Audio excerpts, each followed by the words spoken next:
네, 싹이 트고 새로운 생명이 출현하는 계절인 봄이 가까이 왔습니다. 그럼에도 죽음의 그림자와 더 가깝다고 할 수 있는 코로나, 이 시국의 상황은 여전합니다. 당초 예상보다 많이 길어진 것 같습니다. 길어져도 너무 길어지고 있어요. 벌써 이게 시작된 지 1년이 훨씬 넘었죠. 이렇게 코로나 시국이 길어지면서 생기게 되는 문제가 많이 있는데, 그 중에서도 각종 정신적인 어려움을 호소하는 사람들이 늘어나고 있다라고 하더라고요. 특별히 그 이유 중에 지속적으로 외출이 제한되고 또 야외 활동이 제한되면서부터 오게 되는 그런 우울증이라고 할까요? 또한 뭐 어느덧 심각하게 위축되어 있는 사회생활과 더불어 경제생활이 있습니다. 그에 따라서 오게 되는 우울증 같은 것들이 어려움이다라고 할 수 있겠습니다. 물론 일부 그렇지 않은 경우도 있습니다. 코로나 특수를 오히려 누리고 있는 분야도 있더라고요. 그래서 코로나 특수로 호황을 누리고 있는 분야들도 있지만, 그런 일부를 제외하면 대부분이 이 우울감과 패배감 가운데서 생활하고 있더라, 그거에 빠져 있더라라는 것입니다. 여러분 아시겠지만 우울증이 심하게 되면 어떻게 됩니까? 그로 인해서 그냥 정신적인 어려움뿐만 아니라 스스로 목숨을 끊는 경우도 많아지게 됩니다. 사회 전반적으로 생산력이 저하된다라는 거죠. 그리고 또한 심할 경우 아예 꽉 막힌 생산력이 저하되는 걸 넘어서서, 꽉 막힌 걸 넘어서서 아예 목숨까지 끊어버리는 이런 일들이 일어나게 된다는 것입니다. 이러한 사회적 현상을 가리켜서 사회는, 이 세상은 이렇게 정의를 하더라고요. 코로나 블루라는 말로 정의를 합니다. 이 말 들어보셨으리라 생각을 합니다. 언론을 좀 이제 보시면, 신문을 보시고 뉴스를 보시고 인터넷을 하시면 다들 들어보셨을 말입니다. 당연하게도 이 단어는요, 기존에 있었던 말은 아니고 신조어라고 할 수 있겠습니다. 코로나19와 더불어서 우울증을 뜻하는 블루가 합성된 말입니다. 이 블루라는 말은 원래 파란색이라는 그냥 색깔을 의미하는 뜻이죠. 이제 영어로는 한 가지 뜻이 더 있는, 그게 바로 우울함이라는 뜻으로도 사용이 됩니다. 생각을 해보면 그렇더라고요. 해방이 된 이후 38선이 그어지면서 남과 북으로 갈라졌죠. 근데 이 이남 땅에 대한민국 정부가 들어서고 난 이후로 우리의 보편적인 정서에 항상 파란색은 주로 좋은 뜻으로 많이 사용되지 않았습니까? 그리고 반대로 빨간색은 주로 좋지 않은 뜻으로 사용되었어요. 근데 이제 이 개념이 조금 요즘은 그렇지 않더라고요. 꼭 그렇지도 않은 게 좀 개념이 좀 많이 무너지게 됐는데, 특별히 요즘에 또 주식을 하는 사람들이 많아요. 주식을 하는 사람들이 많이 생겼는데, 그 사람들 입장에서 파란색은 이 하락 지수를 뜻해요. 그래서 이게 파란색이 좋은 게 아니더라고요, 그 사람들한테는. 파란불하면 되게 좋은 거였는데, 파란색 하면 되게 좋은 색이었는데 부정적이고, 이 빨간색은 반대로 요즘에 이 상승 지수를 뜻하기 때문에 되게 긍정적으로 받아들이게 됩니다. 어쨌거나 이렇게 코로나 블루라고 하는 신조어까지 생길 정도로 이 코로나가 사회 전반적으로 미치는 그런 부정적인 영향력은 엄청나다라고 할 수 있는 거예요.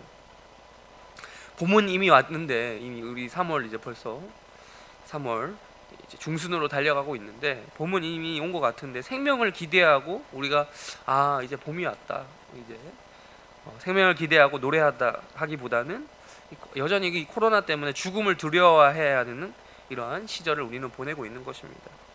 또한 생각해보면 이 코로나는요, 신자와 불신자를 가리지 않아요. 코로나 바이러스가 여러분 기독교인이라고 해서 우리의 신앙이 있다고, 믿음이 있다고 피해갑니까? 아니죠. 하나님을 믿는 우리도 믿지 않는 그들과 마찬가지로 똑같이 해야 될 일이 있어요. 방역을 철저히 해야 되는 거예요. 수칙을 지켜야 되는 거예요. 여러분 이렇게 지금도 마스크를 쓰고 예배당 가운데 나오시지 않으셨습니까? 철저히 방역을 하면서 바이러스 전염자 및 전파자가 되지 않도록 조심해야 되는 거죠. 이처럼 코로나 블루 현상도 아까 말씀드렸던 이 코로나 블루, 우울증 뭐 이런 현상도 우리와 무관한 것이 아닙니다. 우리 그리스도인들도 사람이기 때문에 지속적으로 외출을 하지 못하고 야외 활동이 제한되면 우리는 똑같이 우울증을 겪는 겁니다. 그리고 또한 사회생활, 우리도 이 직격탄 맞지 않았습니까? 우리가 하게 되게 해야 되는 사회생활이라든지 경제생활 이런 것들이 위축되면서 과거보다 어려운 시절을 보내고 있지 않습니까? 마찬가지로 우리도 우울감 혹은 패배감에 시달릴 수 있는 거예요. 한 가지 더 있어요. 게다가 우리는 추가적으로 지난 1년 동안 하나님을 마음껏 예배드리지 못했습니다. 예배하고 싶어도 그러지 못했던, 비유하자면 어떤 긴 터널을 통과하는 것 같은 시간을 보내기도 했습니다. 종착지가 언제인지 모르는 그런 터널을 지났죠. 이 코로나 블루라는 것은 이렇게 불신자만의 이야기가 아니라, 남의 이야기가 아니라 나의 이야기고 우리의 이야기입니다. 우리 교회의 이야기이기도 하죠. 우리 교회뿐만 아니라 한국 교회 전체적으로도 보면 또 마찬가지예요. 뭐 일반적으로 봄이 되면 한국 교회가 뭐 교회마다 좀 다르긴 하지만 일반적으로 봄이 되면 뭐 합니까? 교회에서 교회 좀 다녀보신 분들도 알죠. 뭐 합니까? 새생명 축제 같은 거 하지 않습니까? 봄에 맞춰서 그런 전도 축제도 해야 되는데 또 여전히 아직 할 수가 없어요. 네. 그러면서 또 전도의 길도 더불어서 막힌 지 이미 오래된 것 같습니다. 이제 뭐 굳이 오늘 전하게 될 말씀에 비유해서 말씀드리자면 우리의 생업이든 간에 나의 개인적인 문제든 간에 가정의 어떤 형편이든 간에 교회 사역이든 간에 뭔가 꽉 막혀 있는 거예요. 이 태가 막혔다고 할까요? 오늘 생산이 차단된 것 같은, 즉 불임과도 같은 상황을 우리는 맞이하고 있습니다. 그렇다면 우리는 이 현실을 어떻게 대처할까요? 어떻게 대처하고 이겨나갈 수 있을까요? 어떻게 우리가 신앙을 가지고 이것을 극복해 나갈 수 있을까요? 오늘 말씀을 보시면 나옵니다. 꽉 막혀 있었던 태가 확 열리게 되었던 어떤 사건이 있었어요. 이루어지지 않을 것만 같았던 한 생명이 탄생하는 그런 이야기가 오늘 말씀에 담겨져 있습니다. 한번 말씀을 통해 나누어 보도록 하겠습니다. 오늘 설교 본문은 창세기 21장입니다.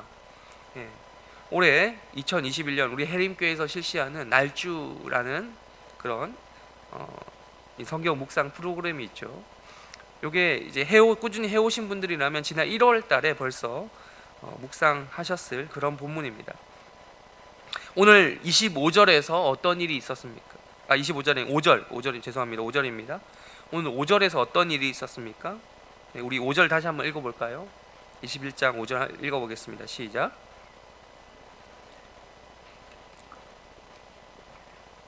네, 그렇습니다. 바로 그 아이가 태어난 거예요.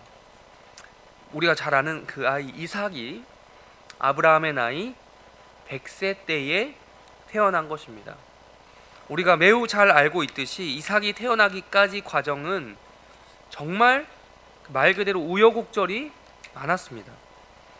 뭐 여러분 우리가 좀 수고스럽겠지만 한번 성경을 찾아보시면서 한번 거슬러 올라가서 보도록 하겠습니다. 성경을 이렇게 여러분들께 좀 찾아보셔야 돼요. 아브라함이 본격적으로 하나님의 부르심을 받은 장면은 창세기 12장입니다. 12장 1절과 2절 한번 읽어볼까요? 12장 1절과 2절 읽겠습니다. 시작.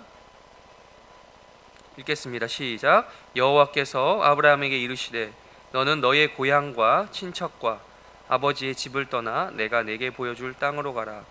내가 너로 큰 민족을 이루고 내게 복을 주어 내 이름을 창대하게 하리니 너는 복이 될지라 라고 이렇게 말씀을 하셨는데, 사실 여러분 이게 상식적으로 말이 안 되는 게 있어요. 바로 앞에 또 11장을 보시면 11장 30절을 보시면 아브라함이 하나님께 부르심을 받기 전부터 성경은 다음과 같은 이야기를 덧붙여주고 있어요. 30절 읽겠습니다. 11장 30절 읽겠습니다. 시작. 자식이 없다. 임신하지 못했다. 성경은 이 창세기 이제 우리가 아시죠? 12장에 돼서야 아브라함이 이제 부르심을 받는데 그 전부터 이미 사례의 난임을 전제로 이야기하고 있었던 거죠. 이게 난임이라기보다는 이제 불임에 가깝다라고 해도 무방하겠어요. 여러분 난임과 불임은 말 한 끗 차이지만 이게 다른 거죠. 똑같지 않습니다. 난임은 가능성이라도 있지 불임은 가능성이 거의 제로에 가까운 거예요. 난임은 뭐 치료나 클리닉에서 다룰 수 있지만 불임, 제가 또 찾아봤는데 불임 클리닉이 있긴 있더라고요. 근데 이제 이게 거의 제가 지금 그러니까 또 알아보니까 희망 고문에 가깝다라고 할 수 있더라고요. 이처럼 성경에서는 단호하게 사례의 상태에 대해서 단정지어서 말씀을 합니다. 저는 설명이 필요가 없어요. 딱 잘라서 이야기하는 거죠. 임신하지 못한다라는 거죠. 이미 젊어서부터 자식이 없었는데, 그러니까 이미 그랬던 이 사례가 뭐 나이 들면 바뀌겠습니까? 이제는 자식을 낳을 수 없는 상태가 또 되어가고 있어요. 나이가, 그게 당연한 나이가 되어가고 있어요. 그런데 우리가 지금 읽은 것처럼 하나님께서 창세기 12장 우리가 1절 2절 읽었죠. 아브라함을 부르시면서 하는 말씀이 뭡니까? 내가 너로 큰 민족을 이루게 하겠다라는 말씀을 하신 거예요. 그런 약속을 하신 거예요. 아브라함 입장에서 한번 생각해 보십시오. 얼마나 당황스럽겠습니까? 한 민족이라고 이야기하는데 한 민족은커녕 아이도 한 명 없는 거예요. 근데 하나님이란 분이 나타나셔서 자신은 전지전능한 신이라고 하면서 하시는 말씀이 바로 그거였던 거예요. 그런데 이제 이어지는 창세기 12장의 내용에서 곧바로 아브라함에게 위기가 찾아옵니다. 우리가 찾아보진 않겠지만 어떤 내용이 있는지 눈으로 한번 보시기 바랍니다. 기근이 발생하자 가나안이고 뭐고 다 필요 없고 먹고 살기 위한 어떤 일념으로 어디로 갔습니까? 애굽으로 갔죠. 이집트로 갔습니다. 애굽으로 이주했던 그 아브라함에게 위기가 온 거예요. 먹고 사는 건 괜찮았는데 가서 어떤 위기를 경험하게 됩니까? 애굽의 통치자 바로에 의해서 자기 아내인 사레를 빼앗겼던 거예요. 만약에 하나님의 개입이 없었더라면 이대로 사건이 흘러갔으면 어떤 일이 벌어졌을지도 모르는 거예요. 왜? 여러분, 지금 불임의 원인이 누구였는지 지금 성경이 밝힙니까? 아니죠. 물론 살해의 원인이 있을 가능성이 매우 높다라고 볼 수 있겠지만 이때 당시만 해도 불임의 원인이 정확하게 아브라함이었는지 살해였는지 정확하게 뭐 의학적인 소견을 밝힐 수 있는 시기가 아니에요. 그런 시대적으로 뭐 의학적으로 알 수가 없죠. 그렇기 때문에 만약에 아브라함 때문에 아이를 못 낳고 있었다라고 친다면 말 그대로 살해는 누구의 자식을 낳을 수도 있는 거예요. 바로의 자식을 출산할 수도 있었기 때문입니다. 그렇게 되면 이게 뭐가 되는 거예요? 하나님의 약속. 하나님 지금 창세기 12장에서 아브라함에게 주셨던 이 약속은 성취될 수 없는 겁니다. 이 하나님의 계획에 어떤 심각한 오류가 생길 수도 있다라는 거예요. 그러나 하나님께서는 아브라함의 이런 일종의 그 남자답지 못한 모습이 나오는데 치졸하다고 할 수 있는 그런 모습이 불러온 대위기 속에서도 자신의 계획을 이루어 가십니다. 초자연적인 개입을 하시는 거죠. 그것을 통해서 자신의 계획을 이루어 가십니다. 오히려 이 사건을 통해서 아브라함은 이전보다 더 많은 부를 쌓게 되고 가나안 땅으로 되돌아오게 됩니다. 그러고 나서 또 일이 이어집니다. 이야기가 이어져요. 가산의 규모가 엄청나게 커지게 됩니다. 비대해질 정도로 커지게 돼요. 그러면서 자기 조카 롯도 역시 부자가 됩니다. 그러면서 아브라함과 롯이 분가를 하지 않으면 안 되는 그런 상황까지 오게 됐어요. 아마 또 생각을 해보면 그렇습니다. 롯이 아브라함 이 삼촌과 조카 사이에 다툼이 없었더라면 아브라함은 어떤 생각을 했을까요? 오늘 우리가 지금 보고 있는 말씀의 이 흐름을 따르면 자신이 지금 아들이 없으니까 자신의 그 후계자로 누구를 생각했을까요? 자신의 혈육 롯에게 나의 이 모든 것을 물려줘야겠다라고 생각하지 않았겠습니까? 옛날에는 여러분 아시겠지만 이런 삼촌과 조카 사이에도 이렇게 입양을 한다거나 그래서 자식을 양아들로 삼는다거나 이런 일들이 흔했습니다. 뭐 그렇게 롯을 자기 양자로 삼아서 재산을 물려주고 하지 않았겠습니까? 그런데요, 하나님께서는요 요것조차 허락하시지 않았어요. 이 여지 자체를 마련해 주지 않았어요. 그 둘 사이에 다툼이 일어나도록 보신 거예요. 미리 그 상황이 발생하지 않도록 이렇게 좋게 좋게 갈라질 수 있도록 막으셨다라고 우리는 이해할 수 있겠습니다. 예. 롯이 요거는 이제 롯이 아브라함을 떠나자마자 이어진 하나님께서 주신 그 약속의 말씀이 있어요. 이게 한번 이제 증명해 준다고 볼 수 있겠는데요. 창세기 13장 15절과 16절을 우리 한번 찾아서 읽도록 하겠습니다. 창세기 13장 15절과 16절입니다. 시작.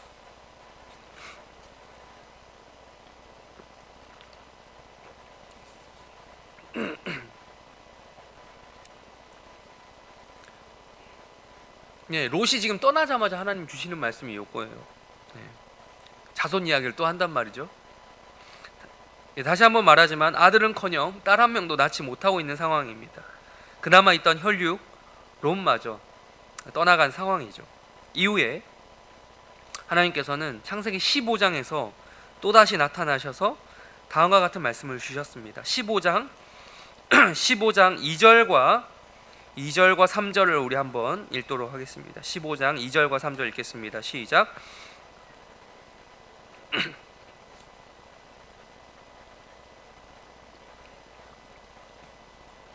엘리에셀이니이다. 아브라함이 또 이르되 주께서 내게 씨를 주지 아니하셨으니 내 집에서 길린 자가 내 상속자가 될 것이니. 아브라함은 조카 롯이 이제 없으니까 누구를 생각하는 거예요? 누구를 염두에 두고 있습니까? 자신의 종이라도 괜찮으니까 그 사람 있는 그 사람, 자기가 믿고 신뢰할 수 있는 그 자신의 종이라도 괜찮으니까 그를 상속자로 세울 마음이 있었던 거예요. 아, 하나님이 말씀하신 후손이라는 게 꼭 내 아들을 이야기하지 않을 수도 있겠구나. 내 집에서 어릴 때부터 내 아들처럼 키운 그 녀석이 있구나. 우리 종 엘리에셀, 그게 하나님이 나의 그 후손이라고 얘기하셨던 거 아닙니까? 내가 그걸 몰랐습니다 하나님. 이런 말을 한 거죠. 그러나 하나님은 어땠습니까? 하나님의 태도는 여전히 단호했던 거예요. 그런 대안적인 인물을 염두에 두시지 않았던 겁니다. 그게 아니라 너 그냥 진짜 아들이라니까. 진짜 아들을 주시겠다라고 이렇게 약속하는 거예요. 분명히 해두시는 거예요. 여기서 내 몸에서 날 자가 내 상속자다라고 분명히 해두시는 거예요. 그리고 또 창세기 16장에서 어떤 일이 생깁니까? 넘어가서 16장 우리 눈으로 보시면 그 유명한 하갈의 사건이 생겨요. 하갈을 또 말씀을 교묘히 피했던 거예요. 아브라함의 씨는 씨가 맞긴 맞죠. 틀린 건 아니죠. 그런데 뭐가 아닙니까? 사례를 통한 씨가 아니었어요. 사례는 심지어 이건 사례도 이걸 이제 의도했다고 사례가 이걸 시켰다라고 이렇게 성경이 말씀하는데, 하갈을 통해서 자신의 종 하갈을 통해서 이 아들 출산을 노리고 이 여종을 아브라함과 동침하게 했던 거죠. 시켰던 거죠. 이러고 나서 이제 이스마엘이 태어난 겁니다. 이때 창세기 16장 16절에 보시면 아브라함의 나이가 몇 살이었다라고 이야기한다면 벌써 어느덧 86세였더라라고 말씀하고 있습니다. 또 세월이 흘렀어요. 86세에서 끝난 게 아니라 또 세월이 흘렀어요. 창세기 17장입니다. 이때 아브라함의 나이가 몇 세냐? 99세가 되었다라고 또 이야기를 해요. 그 흔히 말하는 우리 100세 인생을 1년 앞두고 있었던 시점인데, 이때 하나님께서 또다시 한번 나타나셔서 시종일관 주셨던 그 말씀을 또 똑같이 반복합니다. 우리 4절과 17장 4절과 5절 17장 4절과 5절 우리 한번 읽도록 하겠습니다. 시작.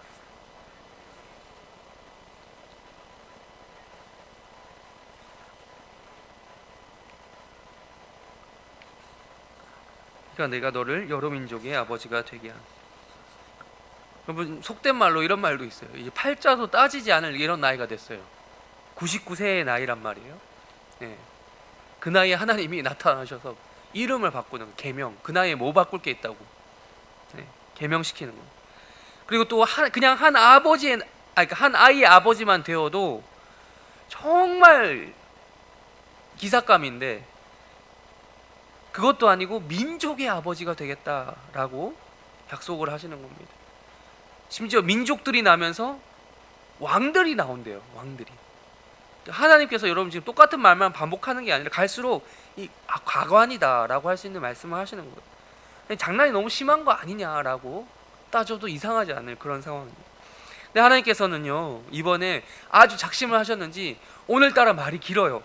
15절부터 19절까지 쭉 말씀이 이어집니다. 아브라함, 눈으로 확인하십시오. 아브라함만 계명을 시키신 것이 아니라 아내 사레도 계명을 시킨 거예요. 사라라고.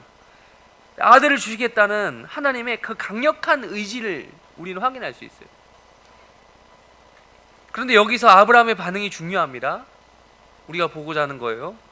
전지전능하신 하나님의 말씀이기 때문에 진지하게 받아야 하니까 엎드려서 듣고 있긴 있어요. 근데 지금 아브라함도 세상 살 만큼 살았잖아요. 99세면 황당하기 짝이 없는 거예요. 네. 어이가 없어서요, 엎드려 있으면서 어떤 행동을 한 겁니까? 17절 17장 17절에 아브라함이 무슨 행동을 했다고요? 네. 엎드려서 웃었다라는 거예요.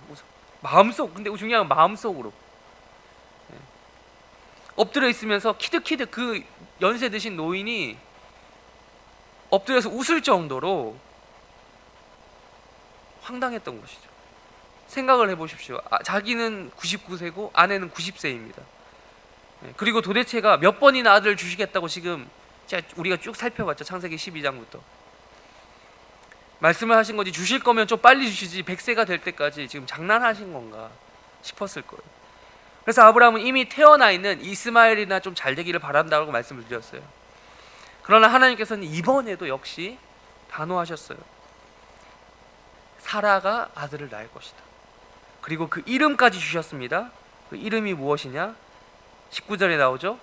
이름이 이삭이다라고 정해주셨어요.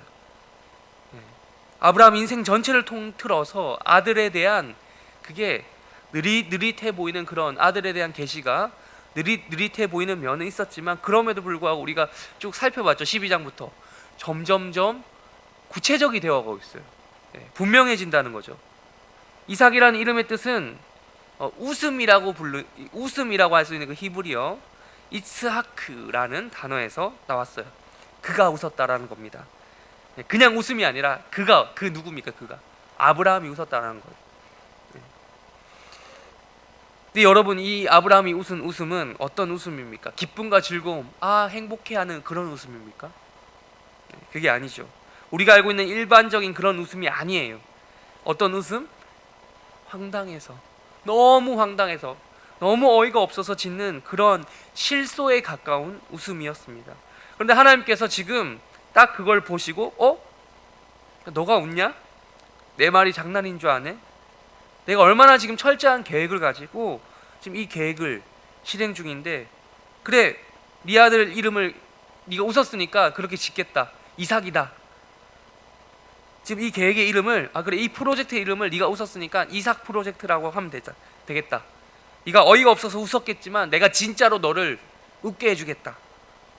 딱 너가 1년만 기다려봐. 너가 100살 되는 해에 1년 뒤에 이삭이 태어나게 해줄게 라고 하나님께서 말씀을 하시는 거예요. 재밌는 것은요, 18장으로 넘어가시면, 창세기 18장에 넘어가시면 이 사라, 아내 사라에게도 하나님께서 다시 한번 등장하셔서 똑같은 똑같은 상황을 겪게 하세요. 그러면서 사라도 18장 12절과 13절에 보시면 이 얘기를 듣고 어떤 반응을 보이죠? 똑같이 웃습니다. 웃어요. 자, 여러분 생각해 보세요. 아브라함은 우리 흔히 하는 말로 남편이라고 하죠. 남의 편이라고 해서 남편이에요. 이 아내의 감정을 공유하지 못할 수 있어요. 사라 누구보다도 자신의 몸 상태를 본인이 안단 말이에요. 11절에서 그렇게 말씀을 하죠. 18장 11절에 보시면 생리가 이미 끊어져서 폐경을 맞이한 지 오래됐다라고 얘기해요. 여러분, 이 부부가 닮는다는 말이 있는 것처럼 사라도 아브라함처럼 이 어이가 없어서 똑같이 웃은 거예요. 속으로 웃은 겁니다. 근데 이게 꼭 부부라고 해서 그런 게 아니라 인간이라면 누구나 그럴 법하죠. 사라 역시 아브라함처럼 즐거워서 웃은 게 아니라 황당하고 어이가 없어서 웃었다라고 성경은 기록합니다. 근데 하나님께서 똑같이 이걸 보시고, 야, 너네가 똑같이 웃네? 그래, 내가 이걸 이삭 프로젝트, 이 계획을 그렇게 붙였다. 너네 아들의 이름은 이삭이다라고 다시 한번 사라에게도 이야기하시는 거예요.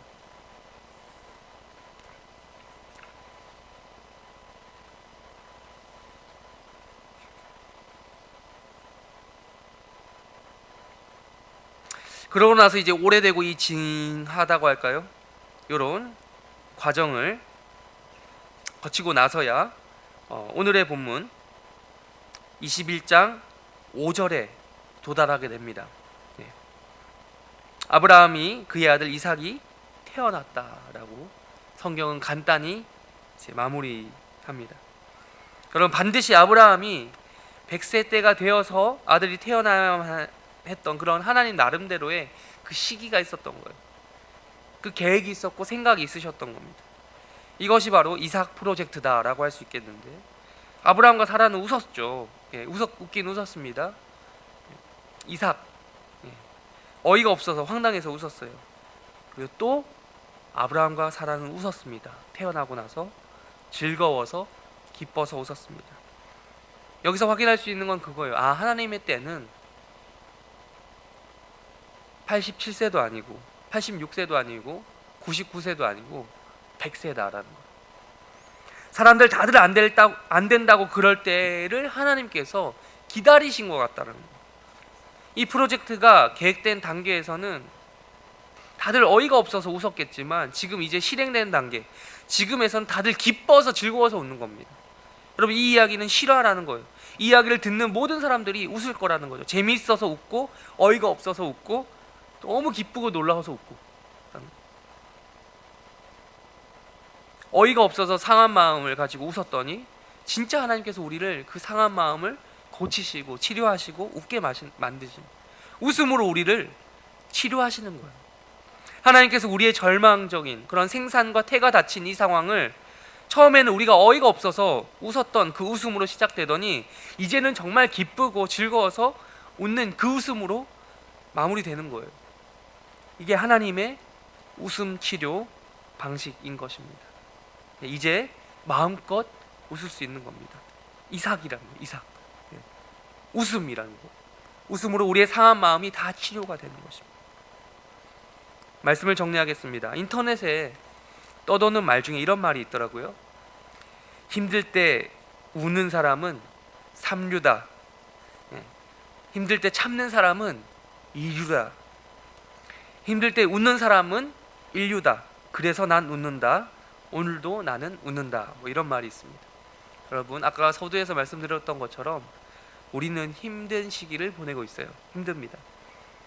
우리도 아브라함, 그 사라 이 부부처럼 태가 닫힌 것 같은 시절을, 즉 코로나 블루와 같은 그런 우울한 상황을, 힘든 시절을 보내고 있습니다. 웃음기가 쏙 빠진 그런 시기를 보내고 있다는 거예요. 생산과 성장은커녕 마이너스가 우리를 궁핍하게 만들고 있어요. 웃고 싶어도 웃을 수가 없어요. 어이가 없는 웃음, 실소만이 우리가 지을 수 있는 그런 표정이에요. 지난 1년은 여러분 정말로 어이가 없고 황당한 기간이었습니다. 그리고 그 상황은 지금이라고 해서 좀 나아진 것이 아니라 둔감해졌죠. 그냥 계속해서 지속되고 있습니다. 이 코로나 바이러스는요, 사람을 단순히 육체의 건강만을 위협하는 것을 넘어서서요, 정신적으로 우리를 우울하게 만듭니다. 또한 정신적인 이 우울함이 우리의 몸까지, 육체까지 쇠잔하게 만드는 그런 악영향을 줍니다. 심지어 우울증 때문에 실제로 죽는 사람들도 많이 있다라고 말씀을 드렸습니다. 이에 더 나아가서 특별히 우리 예수를 믿는 성도들 같은 경우에는 하나님을 보지 못하게 만들고 영적으로까지 죽게 만들기도 하는 거예요. 이는 한마디로, 오늘 성경의 말씀을 빌려 말하자면 한마디로 불임입니다. 불임이에요. 생업의 생산도 끊겨서 사실상 불임이라고 할 수 있고, 가정의 평화도 끊겨서 사실상 불임이라고 할 수 있고, 교회 사역도 중단된 것이 많아 사실상 불임이다라고 말할 수 있습니다. 지속적으로 교회 가운데 마땅히 일어나야 될 그런 아브라함 아들의 출산, 즉 다른 하나님 백성이 출산되는 것, 영적인 출산 이런 것들이 자체가 막혀 있는 거예요. 그래서 우리는 웃습니다. 어이가 없어서 허탈한 웃음을 짓습니다. 점점 상황이 호전되는 것 같아 보이긴 하지만 지난 1년을 돌이켜 봤을 때 이전보다 다시 한번 도름으로 다시 이전보다 더 안 좋게 돌아갈 가능성이 없는 것은 아니에요. 그간의 노력이 말짱 도루묵되는 것은 한순간이에요. 오늘 말씀은 이러한 우울한 코로나 블루 시대를 살아가는 우리에게 가장 필요한 것이 무엇이다라고 교훈을 줍니까? 그래, 웃으라는 거예요. 웃어야 된다는 거예요. 웃음이 우리를 고칠 수 있고 치료할 수 있다는 거예요. 비록 그 웃음이 처음에는 어이가 없어서 우리의 감정에 충실했기 때문에 어이가 없어서 나오는 그런 웃음이 있습니다. 황당해서 웃습니다. 처음에는 분노하다가 그런 상황이 지속되다 보면 화도 안 나고 어이가 없는 웃음이 나오게 되죠.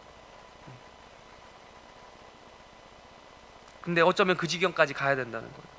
어이가 없어서 웃는 것. 그런데 하나님께서는 그렇게 우리를 웃게 만드시고는 결국 나중에 어떻게 하신다고요? 한 번 더 웃게 하신다라는 겁니다. 어떻게요? 기쁘고 즐거워서, 너무 좋아서 웃게 만들라는 거예요. 불임의 환경을 뚫어주시는 겁니다. 닫혔던 태가 열리게 된다라는 거예요. 새 생명을 허락해 주신다는 거예요. 싹이 트고 새 생명이 출현하는 우리 지금 3월에 이 봄날처럼 우리의 생업의 현장이 열리게 되고 우리의 가정 가운데 평화가 다시 찾아오게 되고 우리의 교회 가운데 새로운 생명이 열리게 하신다라는 거예요. 결국 우리로 하여금 진짜 기뻐서 웃는 웃음을 주실 것입니다. 우리의 상한 마음과 어려운 마음이 치료되도록 하실 것입니다. 이것이 하나님께서 우리를 치료하신다고 하는 그 웃음 치료의 방법입니다.